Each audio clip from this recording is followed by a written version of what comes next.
आइए अब आखिर में मैं क्या तारुफ कराऊँ वसीम बरेलवी साहब का। मैंने सैकड़ों मरतबा तारुफ कराया है, ये शरफ़ है हमारे लिए। और पहली मरतबा ये मैं शेयर कर रहा हूँ, वाकई मैंने लिखा भी है कि एक मरतबा हम कहीं से आ रहे थे ऐसे ही क्रिकेट विकेट खेल के, तो कुछ दोस्तों ने कहा कि यार मुशायरा है वो पढ़ के जाना। बहुत बड़ा मुशायरा था मुरादाबाद के कांठ में। तो हम चले गए ऐसे ही उन्हीं कपड़ों में, तो हमने शेर पढ़े। हम थे तो ऐसी बावले से ही, कुछ पता नहीं होता, बेनियाजी शेर पढ़े। तो पता नहीं क्या हुआ, हमें अंदाज़ा नहीं था। जब दाद तो मिल ही गई, जब प्रोफेसर वसीम बरेलवी साहब ने सदारती कलिमात कहे तो उन्होंने 10 मिनट तकरीर की थी मेरे शेरों पे। ये उस वक्त की बात है, मैं बीए में पढ़ता था।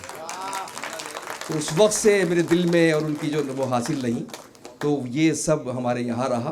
तो बस अब मैं बग़ैर किसी तमहीद के सिर्फ तालियों की गूंज में हम उनका इस्तकबाल करना चाहते हैं।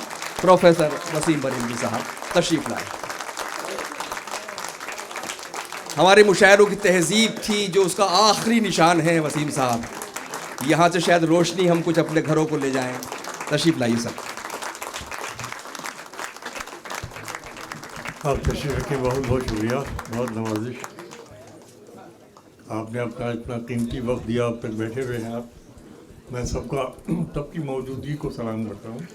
असल में आज मैं बैठा हुआ गौर कर रहा था, उस वक्त इतनी तकारीर हो चुकी थी कि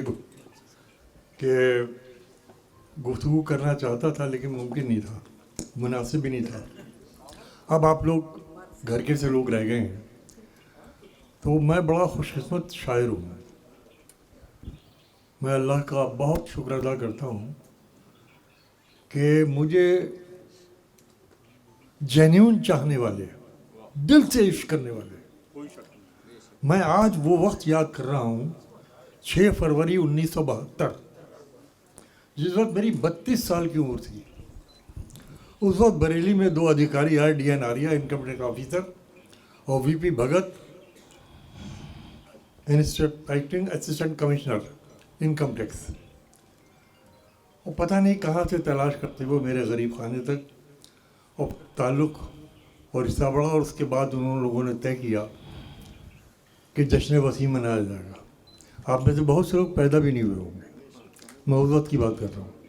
1972, 6 फरवरी 1972, 32 साल शायर जिसको आए हुए मुशायरे के स्टेज के ऊपर मुश्किल से समझ लीजिए कि 20-22 क्या बल्कि 10-12-15 बरस हुए होंगे। और उस वक्त मैंने हर चंद कहा कि भाई मैं इस लायक नहीं हूँ, मेरी अभी कोई औकात नहीं, लेकिन नहीं। और वो जश्न आज मैं याद कर रहा हूँ, जिस वक्त मैं एक दूसरा DN आर्या आज देख रहा हूँ अपने नीरज जैन की शक्ल में, तो मुझे वो DN आर्या इस वक्त याद आ रहा है। उस DN आर्या ने वो जश्न बरेली में इस खाकसार का किया और VP भगत साहब ने मिलकर। इनकम टैक्स की बड़ी ताकत होती है, हमने उस ज़माने में वो ताकत देखी। पूरा शहर जश्न वसीम मना रहा था, क्योंकि उनकी नज़र में था कि जश्न वसीम मनाया जाना है, तो पूरा शहर जश्न मना रहा था। जिस शायर को शहर एक आम तरीके से देखता था, उसका जश्न बरेली में मनाया 1972 में, बाहर के लोगों की मोहब्बत की वजह से। और उस वक्त 1,40,000 रुपया उस पर खर्च हुआ था। उस वक्त का था 1972 में 1,40,000 रुपया खर्च हुआ था। वो जो गिनती में था, बाकी जो बहुत से लोगों ने किए थे काम वो अलग थे। लेकिन उस मुशायरे की खुसूसियत ये थी कि उसके अंदर मुझे दुआएं देने के लिए फ़राक गोरखपुरी साहब तशरीफ़ लाए थे। फ़राक गोरखपुरी से लेकर और शाह तमकनत तक हिंदुस्तान का कोई बड़ा शायर ऐसा नहीं था जिसको न बुलाया गया हो। और शायर की हर ख्वाहिश पूरी की गई। हद यह है कि उसको दूसरे दिन कई मुशायरे में जाना था तो उसे गाड़ियों से भेजा गया।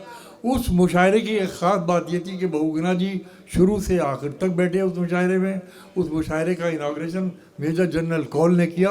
और इस खाकसार की 2 गज़लें गवाने के लिए बम्बई से सबसे बड़े उस वक्त के जो प्लेबैक सिंगर थे रफ़ी साहब और महेंद्र कपूर को बुलाया गया था 2 गज़लें गाने के लिए। ये तो मैं ये मेरी इसमें कोई तारीफ़ नहीं, मैं तो सिर्फ अल्लाह के करम की बात कह रहा हूँ कि मुझे इस तरह के चाहने वाले ज़िंदगी के मुख्तलिफ मोड़ पर मिलते रहे।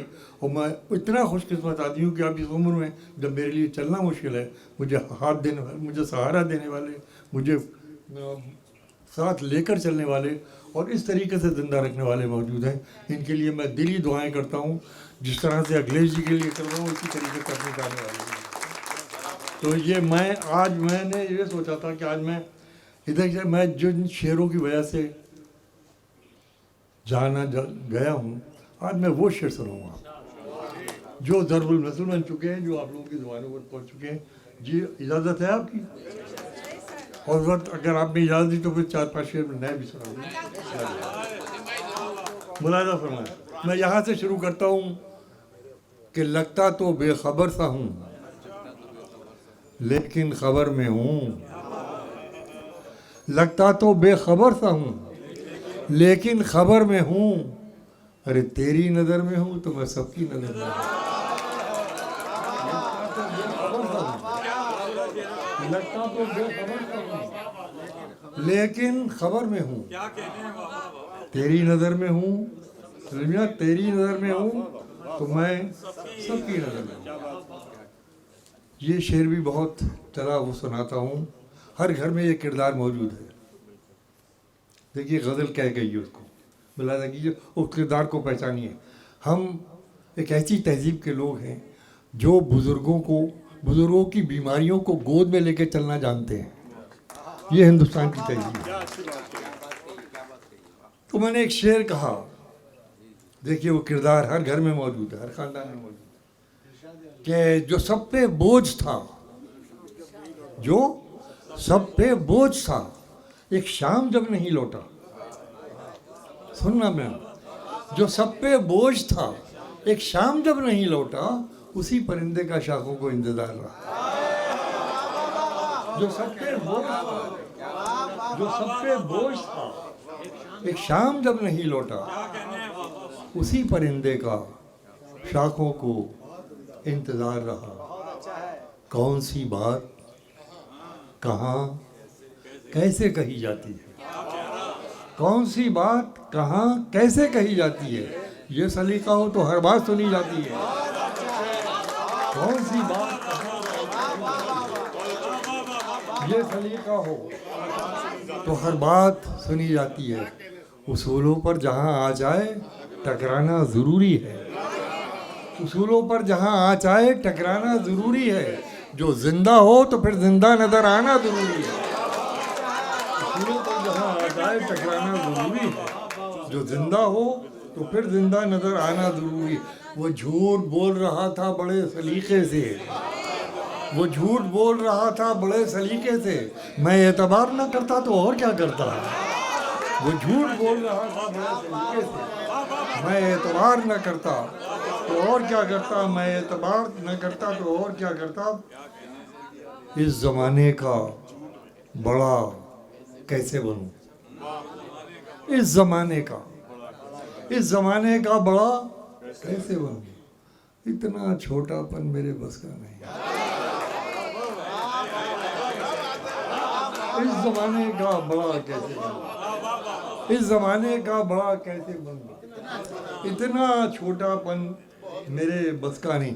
गरीब लहरों पे पहरे बिठाए जाते हैं, गरीब लहरों पे पहरे बिठाए जाते हैं और समंदरों की तलाशी कोई नहीं लेता। गरीब लहरों पे पहरे बिठाए जाते हैं, समंदरों की अब मैं आखिरी शेर सुनाता हूँ और फरमाइए। आसमां इतनी बुलंदी पे जो इतराता है, आसमां इतनी बुलंदी पे जो इतराता है, भूलता है जमीन से ही नजर आता है। आसमां इतनी बुलंदी पे जो इतराता है, भूल जा। अब ये शेर आप तक नहीं पहुंचा होगा क्योंकि बाद में इसमें शामिल हुआ था कि आसमां इतनी बुलंदी पे जो इतराता है, भूल जाता है ज़मीं से ही नज़र आता है, भूल जाता है ज़मीं से ही नज़र आता है।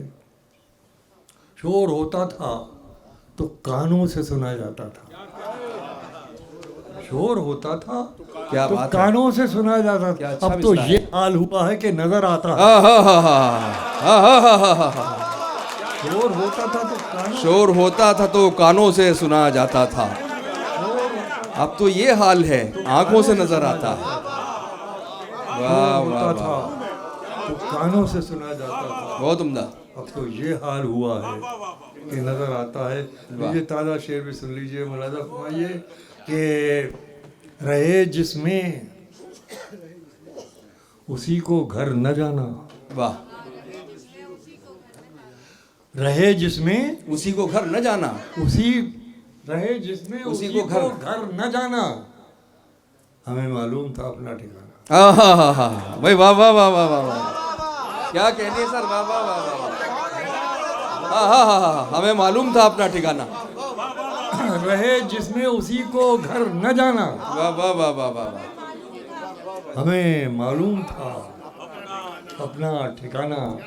वाह, इस शेर की तह तक आप पहुंच गए, ये समझिए कि एक बहुत बड़ी जिंदगी की एक का मसला है, वो हल हो गया। रहे जिसमें उसी को घर न जाना, वाह रहे जिसमें उसी को घर न जाना, वाह वाह हमें वाह, मालूम था। अब देखिए एक शेर हो गया है, मैं तो नहीं जानता कहते हुए बोला, वाह।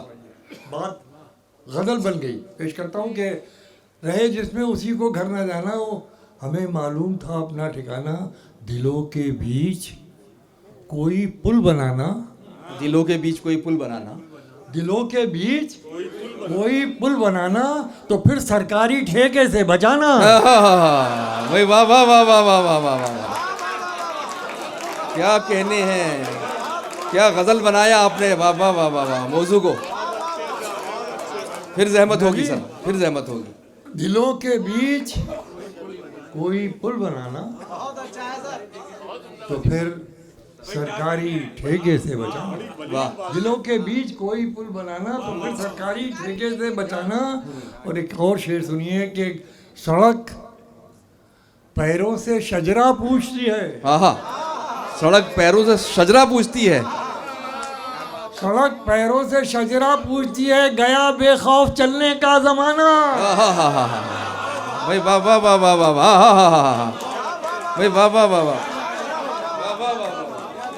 सड़क पैरों से देखिए गजल कितने सख्त मौजू को अपना लेती है। सड़क पैरों से शजरा पूछती है, गया बेखौफ चलने का जमाना, वाह वाह वाह, गया बेखौफ चलने का जमाना, अना को राह में आने न देना, वाह, अना को राह में आने न देना, आने न देना, कोई आवाज दे तो लौट आना, वाह भाई वाह वाह वाह वाह अना वाह को राह में वाह वाह आने वाह, न देना, कोई आवाज दे तो लौट आना, अना को राह में आने वाह वाह वाह वाह वाह, अना को राह में आने न देना, कोई आवाज दे तो लौट आना।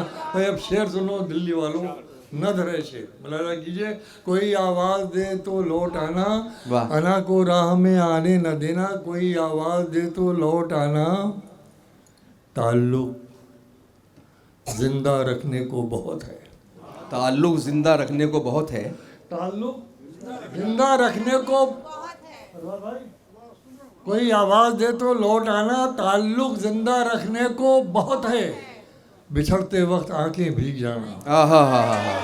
भाई वाह वाह वाह वाह वाह वाह वाह वाह वाह, फिर पढ़िए सर, फिर जहमत होगी। ताल्लुक जिंदा रखने को बहुत, ताल्लुक भाई बड़ा ज़रूरी है एतराफ़ करना। मेरे अजीज़ बैठे रहे फरहान मियाँ, आप समझिए क्या जुनून है इस आदमी को शायरी का। ये तीसरा मुशायरा है दिल्ली में जिसमें मैं इनको देख रहा हूँ। ये जो इनका दिल है, इनका कलेजा है कि शायरी सुनने के लिए और बल्कि शायरी का हिस्सा बनने के लिए, उस तहजीब का हिस्सा बनने के लिए जो यहाँ दिल्ली में और लखनऊ में पाई जाती है। भाई बहुत बहुत शुक्रिया आपके आने का। और फरहान माची साहब के लिए इस्तकबाल। ऐसे लोग देखिए, मुझे एक कभी कभी ऐसा होता है, बात अब इतनी प्राइवेट मैच है कि उसमें बात करने, एक लाल किले का मशहूरी था, बरसा बरस से आया, सन 65 से लेके पूरी ज़िंदगी आया, तो उस ज़माने में 15,000 20,000 का मजमा होता जी। तो एक साहब खड़े होते थे, शेरवानी पहने हुए, पाजामा पहने हुए, और जो शेर पर वो उनको बस जब तारी होता था, जब शेर तारी होता था तो वो इतनी बार उछलते थे कि पूरी महफिल की नज़र उनकी तरफ घूम जाती थी और पूरा मुशायरा कहकहे में तब्दील हो जाता था। तो यही हुआ कि साहब वो